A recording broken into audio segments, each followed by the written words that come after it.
ప్రతి దేవాలయంలోనూ సంచరించాలని ఆశపడిన కన్న తండ్రికి మిగిల్చిందేటో తెలుసా?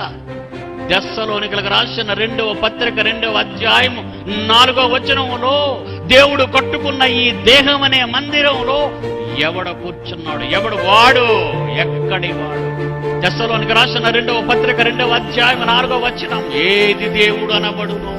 మహాజ్ఞాన గ్రంథమైన వాక్యం.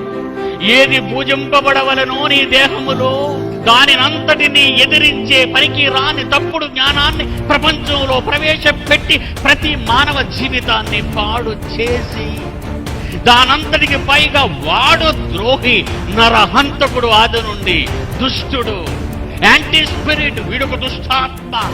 శాస్త్ర ప్రపంచానికి వీడు అర్థం కాడు. శాస్త్రం చూసింది ఒక హిట్లర్ని, ఒక సదాంని, ఒక బిన్ లాడన్ని.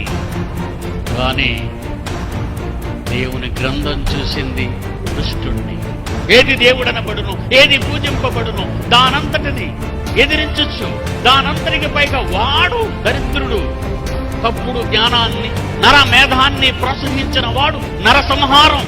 దేవుడు చేసిన బొమ్మలు, ఆ బొమ్మలలో ఉన్న దేవుని మహాశక్తి విడిన భాగాలని అంతం చెయ్యాలన్న ఆలోచనతో కుట్ర పన్నిన వీడు ప్రపంచ మానవులైన దేవుని పిల్లలను హంతకులుగా మార్చి మానవ బాంబులుగా చేసి సమాజాన్ని సర్వనాశనం వైపు మళ్లిస్తూ దేశాన్ని, ప్రపంచాన్ని రక్తపు పేర్లతో ముంచుతున్నాడు. ఏది దేవుడనబడును, ఏది పూజింపబడును దానంతటిని ఎదిరించుచు దానంతటికి పైగా వాడు తన్ను తాను హెచ్చించుకొనుచు తానే దేవుడునని అభ్యుదయ భావాలలో ఉన్న వాడికి వాడొక అభ్యుదయవాది.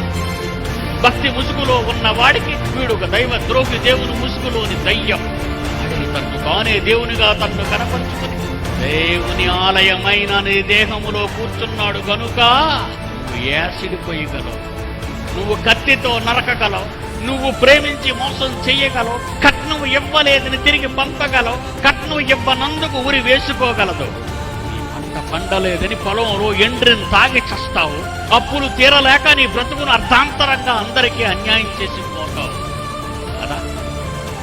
ఎందుకు నరసంహారం ఇలా జరుగుతుందో ఎవడైనా, ఏ మనస్తత్వ శాస్త్రవేత్త అయినా, ఏ పాఠాలలోనైనా, ఏ పత్రికలలోనైనా, ఏ న్యూస్ మీడియాలోనైనా ఎవడైనా చెప్పగలుగుతున్నాడా?